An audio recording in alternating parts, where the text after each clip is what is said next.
Cardiff City produced a memorable cup upset, defeating Premier League Burnley 2-1 at Turf Moor to reach the fourth round of the Carabao Cup for the first time since their remarkable run to the final 13 years ago.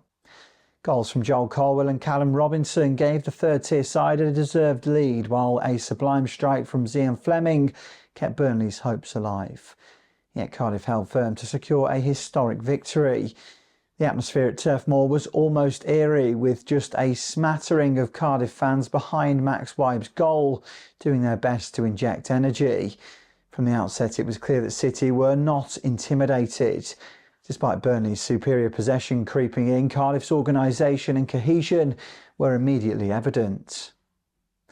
The breakthrough came in the 30th minute. Isaac Davis's corner was half cleared and Perry and G helped the ball back into the danger area.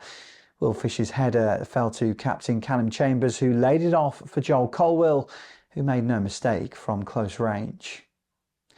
5 minutes later, Callum doubled the lead, finishing a precise cross from Colwill and sending Cardiff supporters into raptures. Burnley came out brighter after the interval, controlling more of the ball and creating several chances. A misjudged pass from Trott, however, allowed Marcus Edwards to find Flemming, who curled home a stunning 56-minute goal from distance. The goal brought tension, but Cardiff's resilience and defensive organisation kept them on top.